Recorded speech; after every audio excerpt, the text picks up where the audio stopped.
In 300 BC, in the city of Cyprus, there lived a prosperous merchant named Zeno. During a voyage from Phoenicia to Piraeus, his ship sank, taking with it all the precious cargo it was carrying. The misfortune that befell him could not have been foreseen by Zeno or any other soul, and suddenly, he found himself plunged into the utmost misery. Now, put yourself in Zeno's shoes. How would you react to the complete annihilation of a lifetime of effort, with no apparent reason? Would you feel consumed by anger, sadness, realizing that life and fate conspire against you? For most people, such a reaction would be the most natural, but not for Zeno, the progenitor of Stoicism. A small change can endure for an eternity, yet, slightly altering one's mindset can produce more substantial and far-reaching results. The core of Stoicism lies in the essence of acceptance and indifference. Inspired by the works of Socrates and other illustrious thinkers, Zeno forged and disseminated the principles of Stoicism. According to Zeno, while we may not have control over the events that assail us, we can influence how they resonate within us, and it is in this aspect that we should focus. Instead of shedding tears over what has already been lost, or, in the case at hand, the vanished merchandise, Zeno concentrated on maintaining serenity, staying calm and impassive, despite his profound anguish. In modern times, Stoics are seen as resilient individuals who do not let themselves be shaken, who do not yield to emotional excesses like fits of anger or anxiety. However, the original conception of Stoicism was considerably deeper. More than a characterization of emotionless individuals, Stoicism represented an approach to contemplate and apprehend the world, a way of facing existence that endures through the centuries. Stoic philosophy can be applied to contemporary contingencies in the same way it was millennia ago, and its benefits have an equally lasting impact. Stoicism empowers us to process negative emotions arising from undesired experiences and transform them into thoughts that grant us a unique perspective on the world. Perspective plays a paramount role, and each individual views the world uniquely, generating a multitude of viewpoints. Stoics used to gather in public spaces to disseminate their ideas, and their philosophy became widely known. They believed that Stoic principles could benefit anyone, so it made no sense to keep this knowledge behind the walls of an institution or in the courts of a palace. As a result, from slaves to emperors, people could learn and adopt Stoicism, and many did. Notable Stoics in history included figures like Epictetus, whose name suggested acquired and who had once been a slave, Seneca, a renowned statesman, and Marcus Aurelius, a Roman emperor and one of the most powerful figures to have ever existed. The early followers of Stoicism lived in accordance with the principles they professed, rejecting any form of discrimination and combating inequality. They even coined the term cosmopolitan, which means citizen of the world. When we hear this expression today, we often associate it with metropolises like New York, Toronto, Dubai, and London. This was the kind of unity and cohesion that the Stoics promoted, even in a time when it was not so common. Women had the freedom to learn about philosophy and embrace Stoicism. So, why do so many people choose to adopt Stoicism as a way of life? In a world filled with unforeseen events, emotions often obstruct our path. We do not become sad over predictable misfortunes, but over the unexpected ones. Rain, for example, is beneficial. It waters our plants, provides water for livestock, and maintains a pleasant and humid temperature. However, when a dark cloud surprises us without an umbrella, it is not a pleasant experience. Why, then, do we not become sad when it starts to rain? It is because of the understanding that, although the situation is undesired, it is perfectly natural. Rain is inevitable, we cannot control it, and we understand that, just as it arises, it will also dissipate. Stoicism teaches us to accept something similar. We should anticipate that everything negative that can happen will happen. Visualize the worst outcome and accept that it is a possibility. One of the most recognized Stoic exercises is voluntary discomfort, created to intensify feelings of gratitude.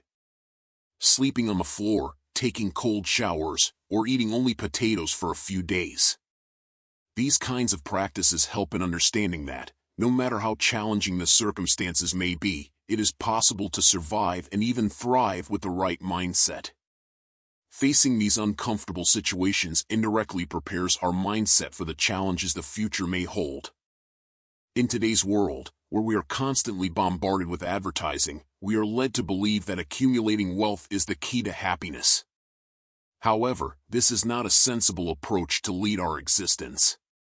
We should direct our efforts toward improving ourselves through our own abilities, rather than relying excessively on external factors or clinging to the actions we undertake. Often, this path inevitably leads to disillusionment. Frequently, we try to fill the resulting void with material possessions, such as cars, houses, or even by starting a family, without considering the internal value of these choices. Stoicism teaches us that by living this way, we are handing our happiness over to external forces that can fail at any moment. Cars break down, natural disasters occur, and divorce rates rise. Even the free things in life have a cost, which is space, both physical and mental. As Cicero stated, learning to live with less will provide space in our lives for what truly matters. We should anchor our happiness in intrinsic value, in the essence of the human being, rather than in what we possess or can acquire physically. We should choose to remain calm in the face of what life has in store for us, because, no matter how much we desire it, we have no control over the events that happen to us, but we have complete control over how we react to them. This is the essence of the principle of the dichotomy of control, the most vital concept in Stoic philosophy.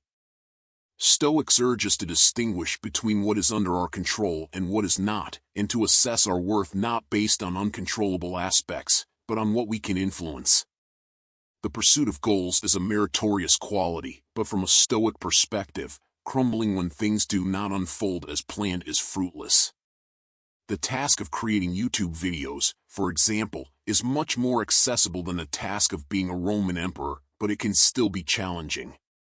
Sometimes, conceiving an idea takes a considerable amount of time, then researching it thoroughly only to discard it as foolish and starting from scratch, writing the script, reviewing it, editing the material, recording it, creating the thumbnail, and going through all the steps before clicking the publish button. Up to that point, everything is under your control, but once the video is released, its fate is entrusted to the YouTube algorithm. However, many people evaluate the success of a video solely based on the number of views, subscribers, or followers it garners. These metrics, for the most part, escape your control.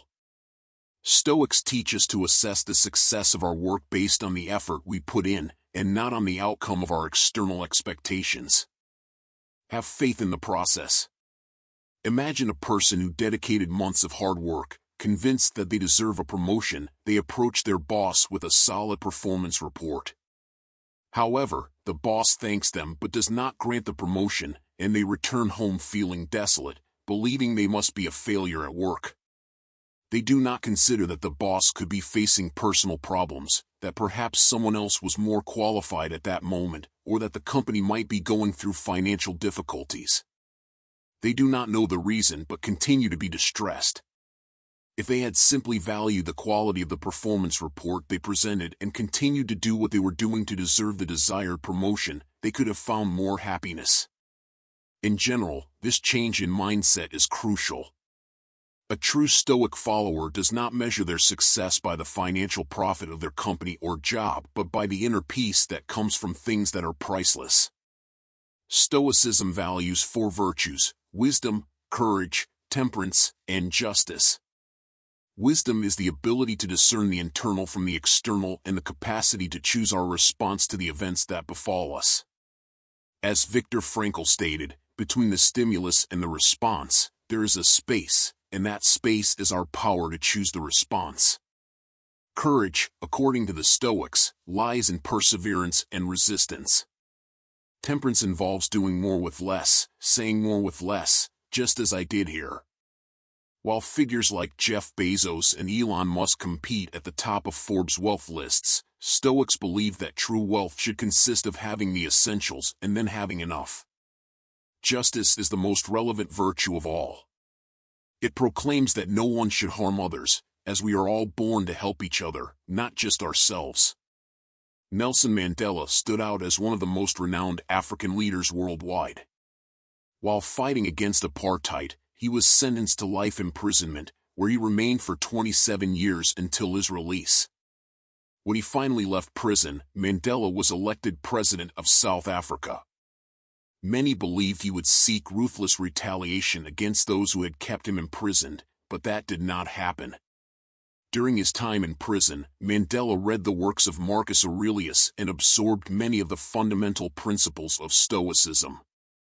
Instead of seeking revenge, he urged his people to forgive and build a new future. He argued that the past was beyond their control, and the only action possible was to move forward. This is the Stoic path. In contemporary medical practice, Stoicism serves as a foundation for therapeutic approaches such as rational emotive behavior therapy, REBT, and logotherapy. REBT helps patients identify negative thought patterns that trigger emotional and behavioral problems. This allows for a logical and critical analysis of the reasoning underlying these negative thoughts. By realizing that many of them lack solid foundations, they can be replaced with more constructive and healthy beliefs. On the other hand, logotherapy is based on the Stoic principle that humans are driven by a purpose, even in the darkest circumstances. Discovering this purpose can give meaning to our lives, but this endeavor is more challenging than it seems. It requires a reconfiguration of our way of thinking, discarding the old to make room for the new, replacing worries with happiness. It is a constant exercise of self-evaluation that reorients our definition of value to aspects we can control, allowing us to let go of concerns about what is beyond our control. This is the key to a more fulfilling life. Stoicism is our guide to weathering the storms of the past and the present in search of calmer waters. And if, by chance, the ship were to sink and we find ourselves submerged, we will have the serenity of having lived fully, for, remember, everything always happens for a reason. This was today's video. If you liked it, please leave a like and subscribe to our channel for more content like this. Until next time.